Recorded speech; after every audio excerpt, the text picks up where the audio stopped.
When it comes to action heroes, there are two that stick out. James Bond and Indiana Jones, the sly and suave agent of MI6, and the gruff and pragmatic archaeologist of It Belongs in a Museum. But what if I told you that one of these characters completely hinges on the other, and that if things played out just slightly different, there would be no Indy at all? Today we go through the history of both these heroes to explore precisely that on this episode of The Return of the Movie. Hello and welcome everyone. We're here at the Return of the Movie, and as you can tell, we're going to be talking about Indiana Jones and James Bond and how they are connected and how all of that happened and all these turns of events. But first, I'm going to introduce the panelists for today. Before us, we have... Is this the... Oh, I'm sorry, I didn't see you there. I was fantasizing about long walks on the beach. My name is Matt, and I'm here to talk about guys who are much cooler than I am. And I'm Alex. Jesus Christ, Matt. No, we're leaving that in. I'm not redoing anything. We're leaving that in. Matt has to live with that. Yeah, I love how, we're starting the podcast with as much energy as possible, and then, hey, you know what? Let's just kill it right off the bat. Y'all don't want to hear about that. Y'all want to hear about Indiana Jones and James Bond. Regardless, there's a couple things to go over, and this idea was actually originally pitched by you, Alex, and Matt and I had zero fucking idea about any of this, so we've just been doing research for the last week. How did this originally come to your radar? Was this just a thing you heard in passing? I think I was looking at movie adaptations from books, and obviously James Bond came up, and for some reason I thought Indiana Jones was based on a book, and I realized it isn't, but it is kind of born out of James Bond, the whole idea behind James Bond. So I thought that was super interesting. So everything's just derivative is what I'm getting from this. Yeah. So I think now let's start at the beginning of this new timeline. To start out with, the earliest version of what this is from, again, is the Pulp Fiction magazines. In 1896 is when the first issues started coming out, and these would eventually grow to be extremely popular and where a lot of our popular media comes from. All of the staple horror that you can think of originally came from these, as well as inspiration for almost all of the serial television shows, including a lot of the stylistic stuff that we would see in even the early Batman TV show. They were also known to be extremely exploitative, which is something that we don't really see in often discussion about them. Even at the time, these pieces of media were criticized for sort of exploiting essentially kind of a modern conversation, exploiting trauma and exploiting mental health issues throughout a lot of their pieces of fiction. Well, with early Pulp Fiction, the novels came out. The magazines started coming out in 1896, from what you saw, yes. Right? But before then, we had books that were in serialized format. So, with the horror genre, especially, it was penny dreadfuls, and lots of novels were serialized at the time. So, if you've ever read the original Bram Stoker's Dracula, it was released one chapter at a time, and it was kind of almost in a quote-unquote found footage format, in that it's diary entries or newspaper clippings or people's various entries and personal journeys being released piecemeal. And so there was definitely a very serialized version of storytelling that you got here. The Western genre also came heavily from this with dime store novels. And so what a lot of what we today think of the Old West as kind of comes from these novels instead of how the West actually was. Yeah, and then that would eventually be translated into spaghetti westerns, which is also something that I think we see as a pretty heavy influence within the actual Indiana Jones films as well. For sure. So then I guess after that, we're going to go into into one of the more televised hokey pieces of note, Flash Gordon as a series. So Flash Gordon was kind of like the space adventure serial that came out in the 1930s, and it was released as different episodes. And this is kind of where Star Wars comes from, because George Lucas wanted to just initially adapt Flash Gordon, couldn't get the rights to it. And so the entire reason why Star Wars was called Episode 4 at the original title for was because he just wanted to kind of a callback to show that this isn't the only adventure in this story. Episode 4 wasn't really initially intended as, Episode 4 of a 9 or 20 part saga, or however many they plan on making now. It was kind of just an ode to that era, almost. I do love, too, Flash Gordon on the Wikipedia page. It's described as a space opera, which the definition is a subgenre of science fiction that emphasizes science-fictional space warfare with use of melodramatic, risk-taking space adventure and chivalric romance, set mainly in outer space. I love that they're like, oh yeah, the space opera, it's mainly set in outer space. Oh, thanks. Okay, so this would be the next thing on this time list. So Flash Gordon is the most prevalent serial to talk about here. There's others, and it's like they would get released as kind of almost episodes in movie theaters that people would go to and watch. So a lot of these weren't even broadcast over television, they were just projected in theaters. So what happened in 1939? What was happening in the world at that time? Because I haven't discussed World War II on this channel enough, see my come and see video.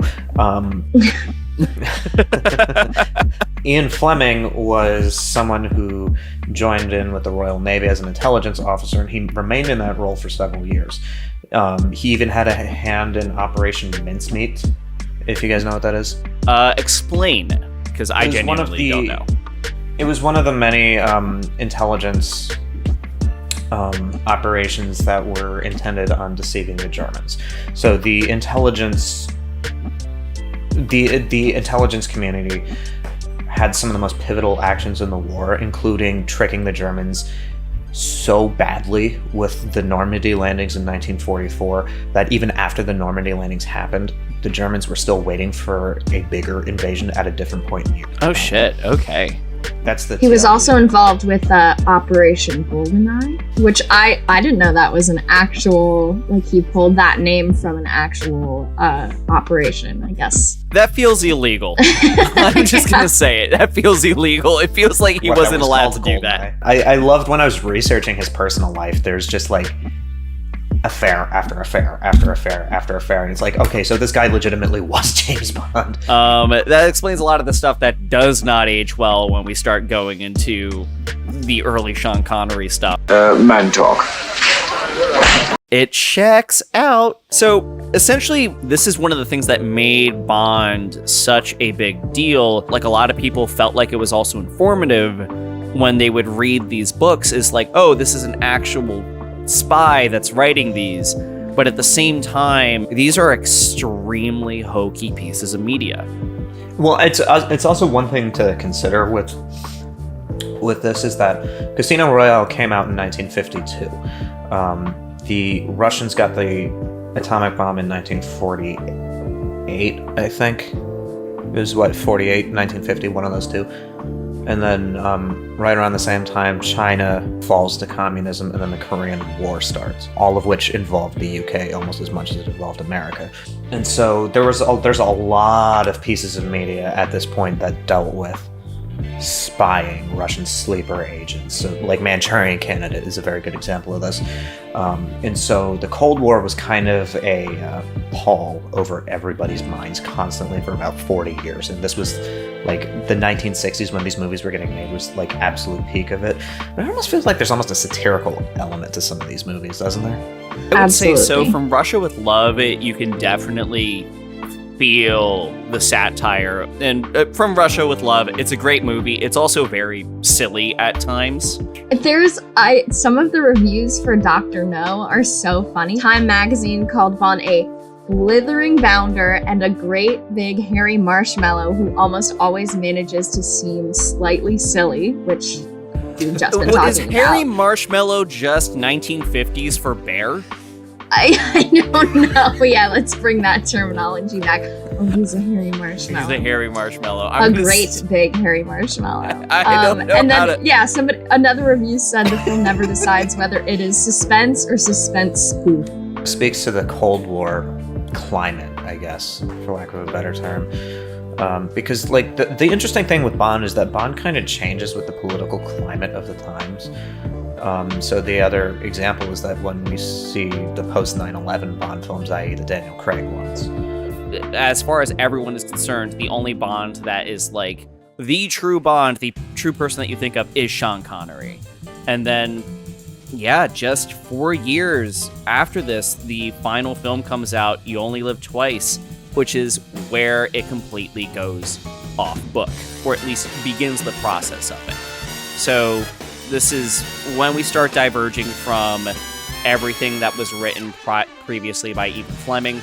And I think that this is the moment where Bond is actually able to more accurately represent shifts in political climate. Because you can't stay locked into a bunch of books that were written in the 1950s. Yeah, like for instance, Octopussy, while mostly an original screenplay, they took that from a short story. Well, I think the short story title is Octopussy and the Living Daylights, so Living Daylights is also another James Bond movie, but... That sounds like a band name from the 60s. I kind of love it, like, that, which brings up the point.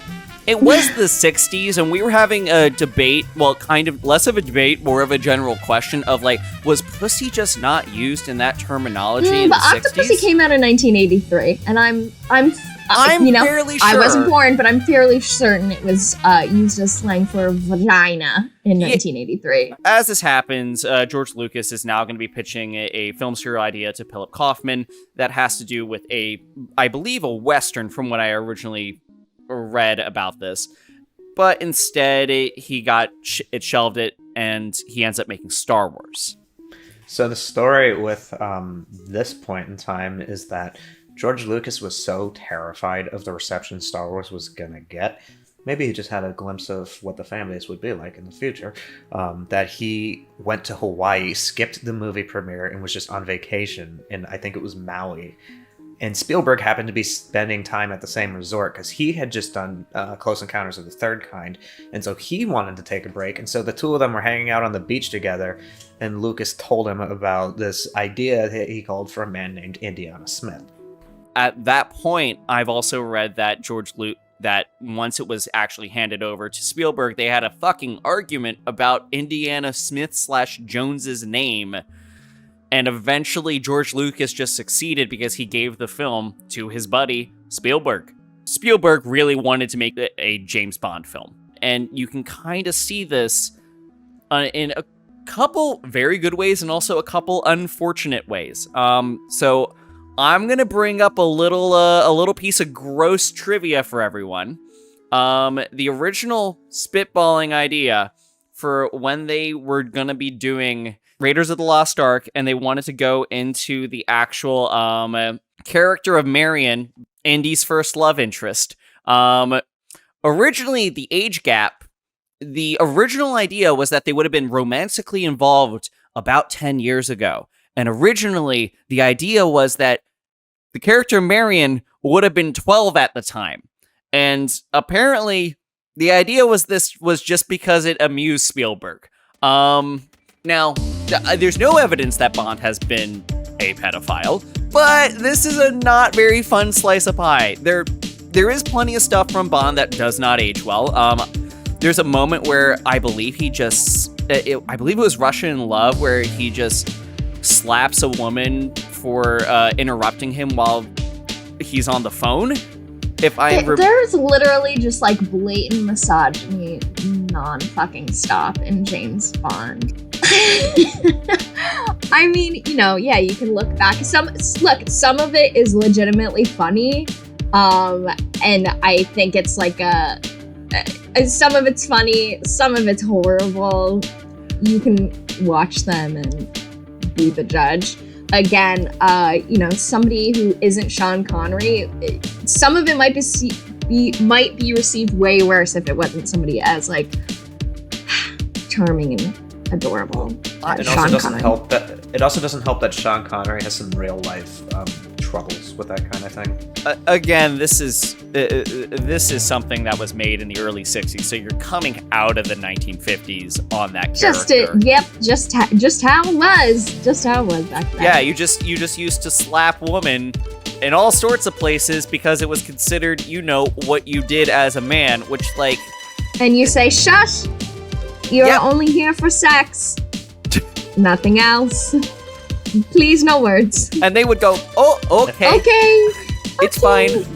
I get back in the boat. There's kind of like an interview where they say, I didn't think it was an explicitly sexual relationship between Marion and Indiana Jones like 10 years before. But it was, so that either means they didn't talk about it, what the whole background of the character was, which I find suspicious. Hold on 1 second. Paco! Stop. Paco doesn't approve. Or they did talk about it, and maybe she was like, no, we didn't talk about it. No, I don't know what you're talking about. George Lucas has never done anything wrong. Yeah. So... Again, this is very upsetting. I should also state that interview was with Karen Allen, who was the actual actress who played this character. And at least, so this storyline did get shelved, but it is hinted at. However, they changed the aging. So the way that they changed the aging for the final film was that someone must have talked to them and talked them out of this, I hope. Because they changed the aging to from her being 12 to 16 and Indiana Jones being 26. So there's a 10-year age gap. Better, but very not good still. Like, we're still at grooming a teenager kind of level. Yeah, but now it's more Call Me By Your Name and less Lolita, but yes. Still. Yeah. Yep. Still no bueno. I feel like there was a lot of that in Hollywood at the time. Oh, yeah. No, like this is something that was kind of normalized in a lot of media.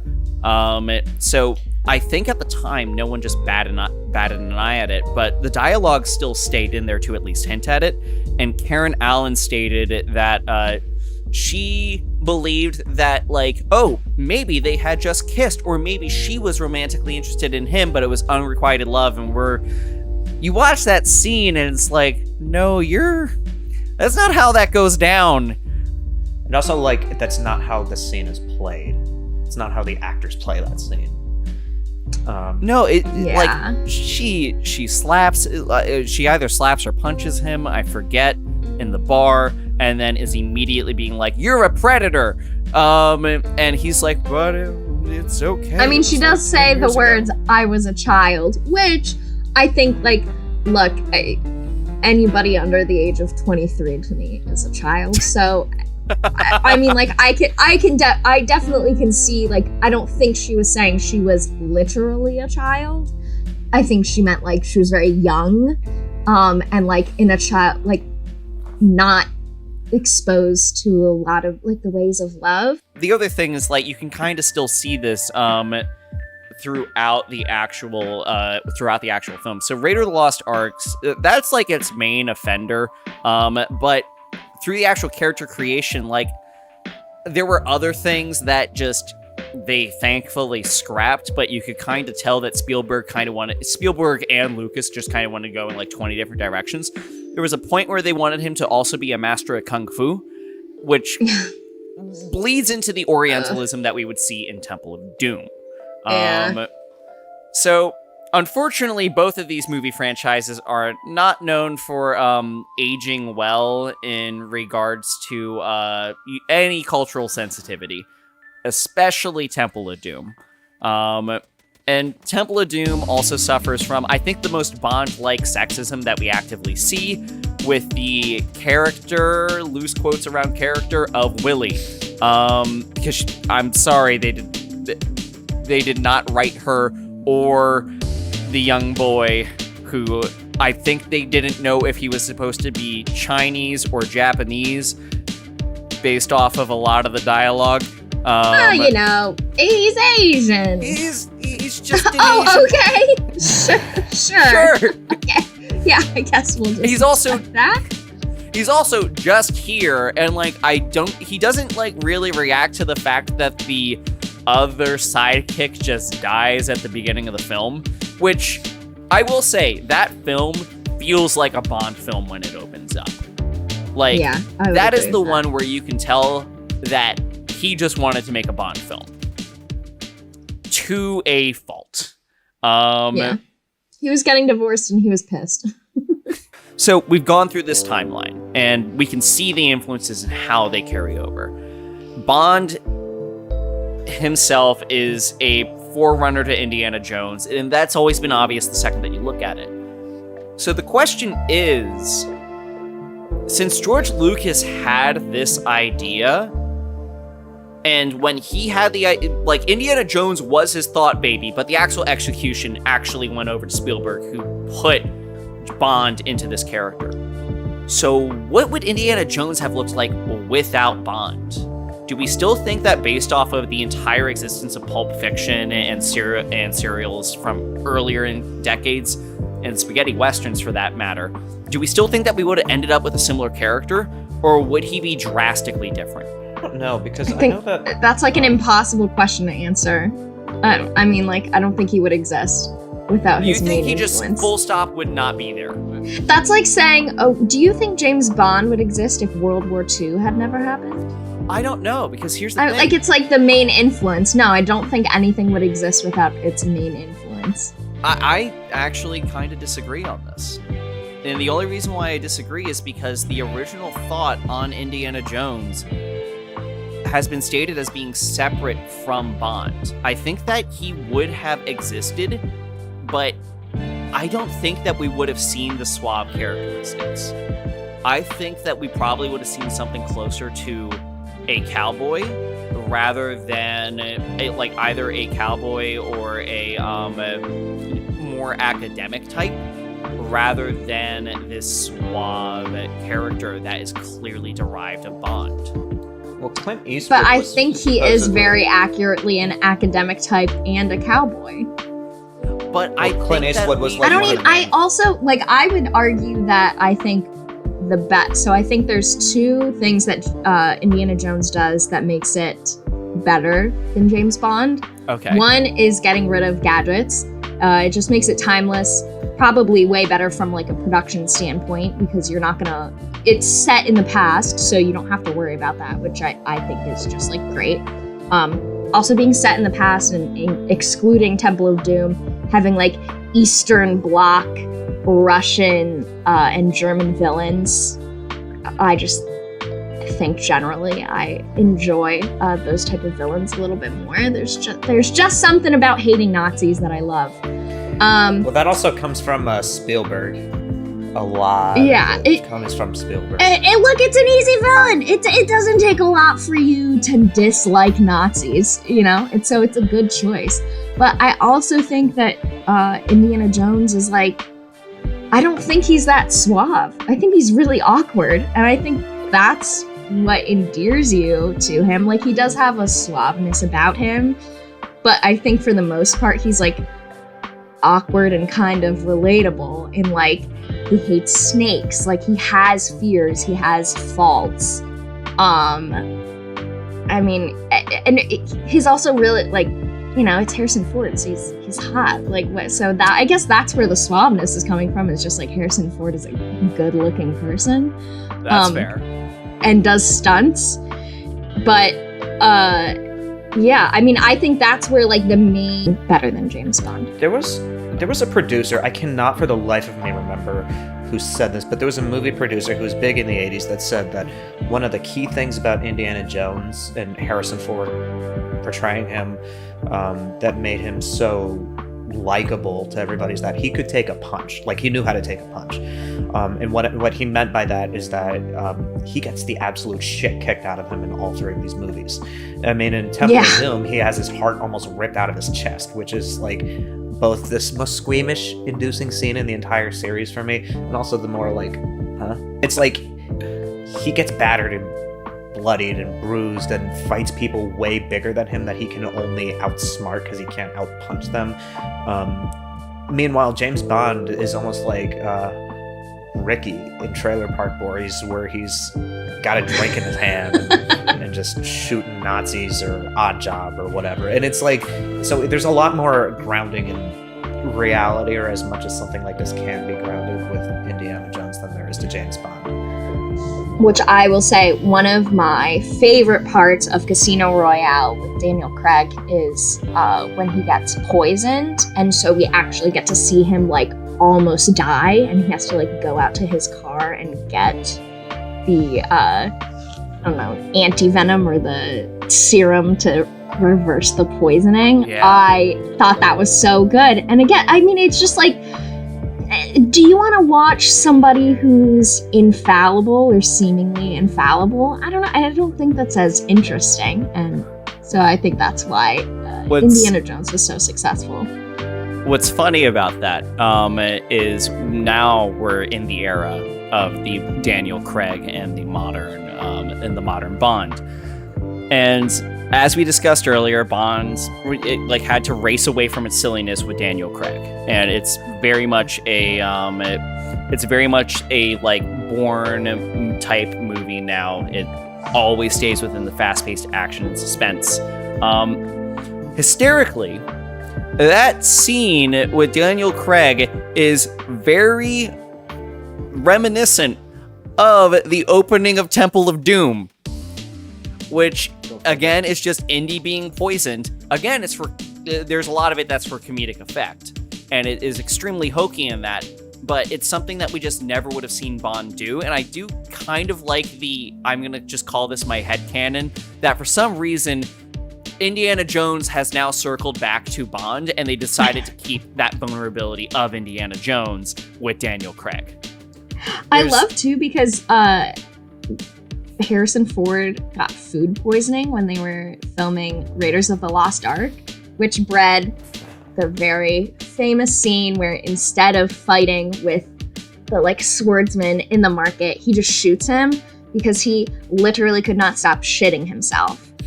So they were like, what's an easy solution? And I mean, iconic. It's so funny. It's so amazing. I just love that in that scene, the way they play it is Indiana Jones he just walks up and sees the guy in his face, goes, "You gotta be, I don't have time for this, man." he's like, I gotta go to the bathroom again. Fuck this. Which, now that I know that, I'm never gonna stop reading that on that scene. He legitimately is so tired and over it. So I guess on that, I think we are kind of caught up to the modern day on this, which kind of leads into one other question. And I think that there's zero chance of this happening, but I do want to bring it up. Again, 2023, there's going to be a new film. Apparently they are keeping Harrison Ford. We have zero details on what this film is even going to be. But after a certain point, if you are taking after Bond, why, if you wanted to continue the character, is it possible to recast? Or is that blasphemy to recast Harrison Ford? Because we've already seen a recast of Harrison Ford bomb in the name of Solo. I think James Bond is I think Indiana Jones is very tied to the time period. In a way that James Bond is not. And I think it's good that James Bond is not. It's great that it's modern, so you can see all the modern technology, because that's a big part of James Bond. I mean, yeah, I don't think so. I feel like it's just not going to continue, because you'd have to continue later into time. And the spirit of Indiana Jones is that World War II time period. Yeah. Obviously, like, the one that they're going to be coming out with is, I guess, after 1950s, because Crystal Skull was set in the 50s. But, I mean... Is Crystal Skull still Yeah, I don't think so. I would like to say I don't think so, but people love money. And I'm looking here. Crystal Skull it's number 46 in all-time grossing domestic films.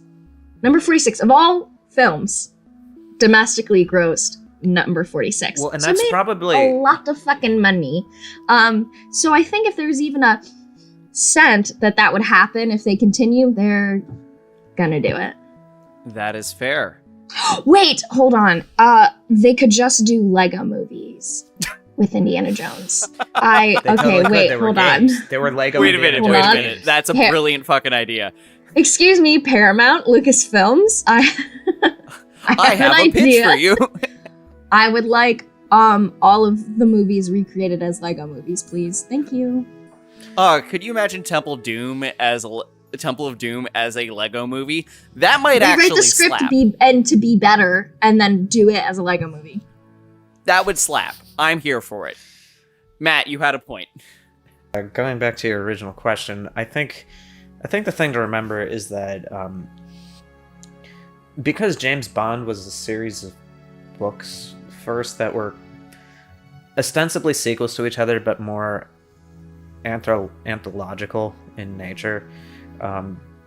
There's no like overarching story being told. It's just like separate serialized adventures. And the lead actor was recast less than 10 years into the series. And so James Bond already kind of has a precedent of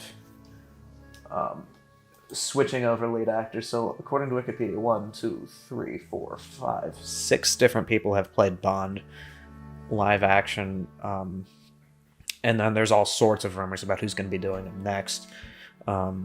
Idris Elba, his name always pops up for them. But that hasn't been the case with Indiana Jones. Yes, there was that young Indiana Jones TV show, Once Upon a Time. That also bombed. I think Harrison Ford was kind of tied to that character in a way that not one person was to Bond. Because, yeah, I mean, there's a lot of factors into why Solo failed, but I also think part of it was people were like, well, why would I see a Han Solo movie without Harrison Ford? Especially given that they just killed him off 2 movies, or however long it was prior to that. But so I don't know, because some of this stuff just kind of feels like nostalgia pandering at this point, as opposed to just like trying to go forward with the serialization.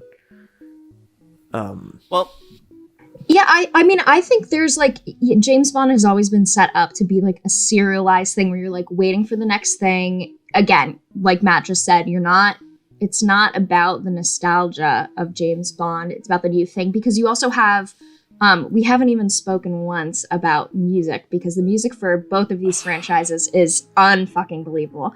But with every new Bond film, you get a new Bond song. They've all been, I mean, like, incredible. Even in, recent years, it's pretty hard for a song from a movie to be played on the radio and make like top billboards, but I feel like generally Bond music does that. And then there's also like just being a Bond girl, and there's like the serialization with that, and like kind of like glamorization around that. So it's Bond could go on forever, and I think people would be okay with that, because that's like the deal. Like, yeah. That's what you're getting. Meanwhile, Indiana Jones will they'll dig it up a couple more times until Harrison Ford dies. And then if Harrison Ford signs over his face to Disney, which he has not done yet, by the way, which I think is the only reason that hasn't happened, and this is the reason why all the video games of Han Solo looks totally fucking different. But when they eventually get his face, we will see a bunch of deep-faked new movies from Disney. God. Because you know what? I hope if they do the world that, is dead. I just hope they go animated route with it instead, so you can still use the image and just like have a different voice actor doing it. Like, just do animated TV shows. And I've been saying that Disney should be doing that for a long time, because some of the live action deepfakes that they've been doing, like especially with the Star Wars realm, have been just kind of like off. There's something uncanny valley about it. But again, we'll see exactly where that goes in the future. So, thanks for sticking around with us. This was a fun conversation. Matt, Alex, thanks for jumping on for this little bit. We will be back next week, and we're going to be having a conversation about, actually, for the first time, we're going to be touching Star Wars, but we're going to be talking specifically about toxic fandoms, which, unfortunately, we all know is the perfect avenue to talk about Star Wars with. So stick around for that. That will be back in about 2 weeks, and we'll see you next time. And bye. Hey, it's the return of the movie. Hey y'all, Editor Jose here to thank you for watching this episode of The Return of the Movie. If you enjoyed it, be sure to subscribe, like, and stay tuned for the next video. You can also watch our last episode where we talked about Dungeons & Dragons, and I'm in it, so go watch it. I'm not asking, definitely go watch it.